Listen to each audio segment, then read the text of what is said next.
Ladies and gentlemen, in the main event, the winner by unanimous decision. Mina's house, Mina's house, Mina's house, Mina's house, Mina's house, Mina's house, Mina's house, Mina's house, Mina's house, Mina's house, Mina's house, Mina's house. Mina SayWhat, thank you for watching. It's the Mina's House podcast.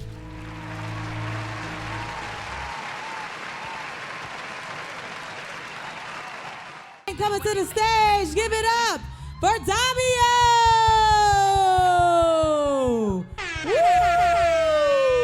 Woo!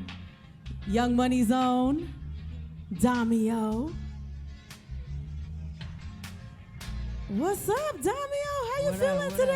I'm feeling good. How are you? Good, man. Thank you for making time for us for the Mina's House podcast. I appreciate you. I appreciate you having me. You know, I've been rocking with you for a minute. From day one. Domiiooo signed to Young Money, Lil Wayne. Yeah. Please give it up for that. Who is coming on the stage later on tonight. Now, you've been on tour with Wayne. Talk about that experience as a young artist coming right here from Broomall to these big stage, these big worldwide stage that Lil Wayne's putting you on. Yeah, I mean, it's a crazy experience. You know, especially just to watch him perform and learn from him. It's crazy. And I remember like my first shows were in like little hole in the wall, like little rundown bars. So to go from that to like in front of thousands is a crazy experience, especially when you got them putting all their lights up and yelling for you. Like that's a crazy experience. Yeah, and you know, just being with Wayne, and I'm sure all the musical influence that you get from him, but I know you grew up, your mom had a huge influence on you musically. Like, what type of things did you listen to? What type of things helped you be the artist that you are today? Yeah, her music taste is all over the place. Like, for real, like she would have rap in the car, R&B, like 80s freestyle music. Like, it was a whole lot. And then like my grandfather, being around him, like I used to go on jobs with him when I was younger because he did construction. And he used to play a lot of like rock, and like I just remember him like beating the steering wheel. So like that's why my music taste is all over the place as well, because thanks to them. So when I go to like make music, I don't make a specific genre. I like to make a whole bunch of different stuff. Yeah, that's tough. Wait, following up on that, what's on your playlist right now, outside of yourself? That's a good question. A lot of stuff. I can't even narrow it down to one thing, but a lot of the time I do just listen to myself because I just sit there and nitpick certain things in my songs and I like perfect to it. listen to Yeah. So, when I met you, you were Drizzy P, and now you're Domiiooo. Talk about that transition in your name and why you decided to do that. Me and my team felt like it was time for a rebrand, and we wanted like my name to be like a more luxury kind of feel to it, like, and we just thought it was better to take a different step in my career. Yeah, and you know, I know you have such great artists you're working with, such as Wayne, but I know you said Freeway is a mentor of yours. How has Freeway really helped you in this journey of being from this area and going to those big stages and dealing with everything there is in the music industry? Yeah, he gave me you know, he put that battery in my back. I met him on tour with Wayne when we were here in Philly, and then from there I always kept in touch, and then I did the song with him. I sent him the record, but yeah, he always gives me my flowers and tells me I'm doing great and to keep pushing, so he gives me that battery for sure. Hey, I want to shout out another logo artist. Kenya Vaughn is right here. Big shout out to Kenya Vaughn. Kenya. We see you, Kenya. Kenya. Who What up? performed yesterday. We have so much talent here. You're from Broomall. We got Rocky coming up. Kenya's coming through. You know what I'm saying? Like, can you talk about just coming up in this area as an artist and how that influenced you and your style and your music? I mean, Philly will say it themselves. There's a lot of hunger, like from every artist. Like no matter what genre, not just the rap artist. Like any artist from Philly has a lot of hunger. So that influenced me a lot, and I think that's where I get a lot of my hunger from. So what's next for you? Because you rap. Can we give it up for Domiiooo? Yo. People don't rap anymore. Yeah. They don't rap. You rap. And it's almost like a hot commodity these days, right? How do you take that to the next level? Like, how do you become that guy?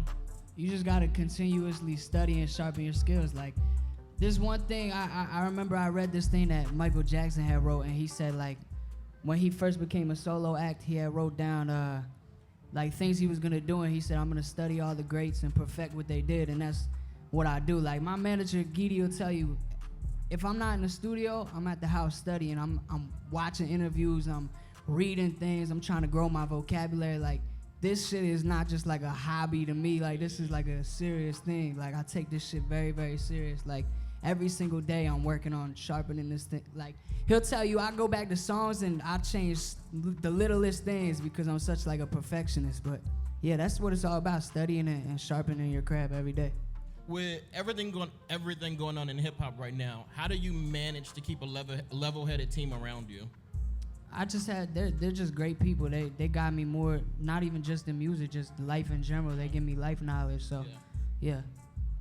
Yeah, and you know, I saw on your Instagram that Wayne had you at a Heat game. So I just want to make sure you stay grounded. You got to be a Sixers fan. I don't care how many Heat games you go to, how many courtside seats you get. You got to keep it here with us. Is that a promise? For sure. Nah, for sure. Right. That's a promise. So talk about your writing process. Have you been working with other people? Like, I wonder, you know, do you produce your own stuff? Like, how do you create your own music? I want to learn to produce, but like right now I'm just working on my writing abilities. So like that eventually down the line I will, but nah, everything's been written myself.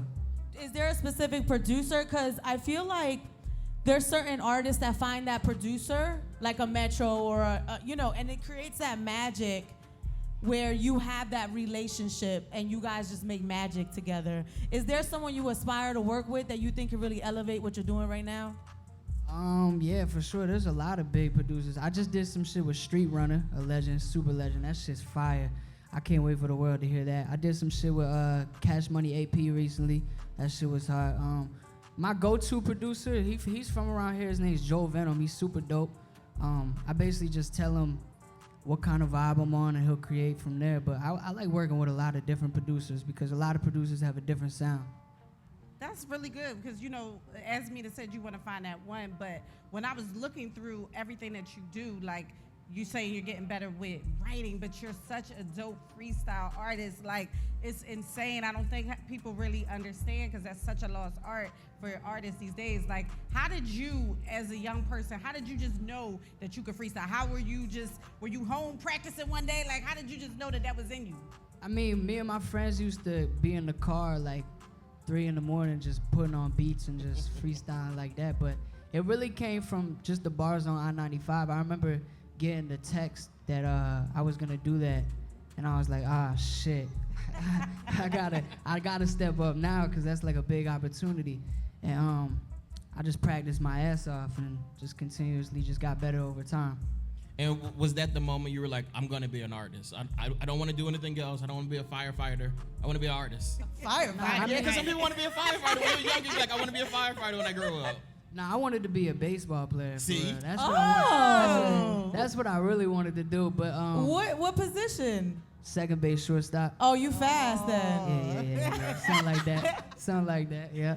But no, I fell in love. Like I decided music for sure. Like I started going for like, I say around like 11th grade. I was like, all right, fuck it. I'm super ass right now, but I'm gonna figure this shit out and just continuously get better. And that's just what I've been doing.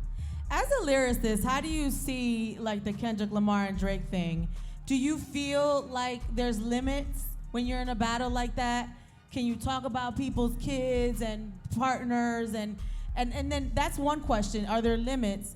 And then my follow-up question is, if someone says something that's not factual, right? Does that automatically just it brings their song down? Because then that's the other thing. People are just saying stuff that's not real. So if you say something that's not real, does it diminish kind of like the sting of the song or the bar? What are your thoughts on that? I definitely think kids should be off limits for sure. Definitely. With that, I think false information kind of kills it a little bit.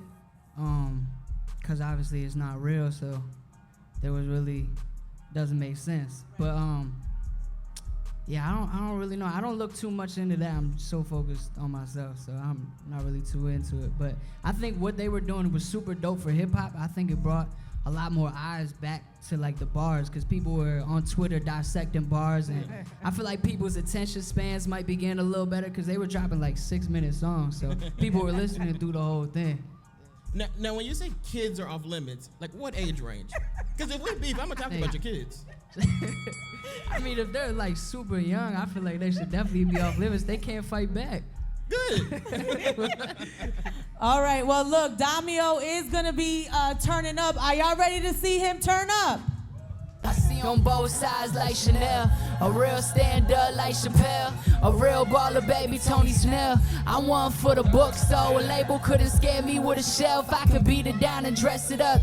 No, for real, I can't believe I'm 10 toes. I took the fall so much. They say the kid like John Stockton, he take the ball so much. We see the glory. Look at me turning my story into some fucking hit story.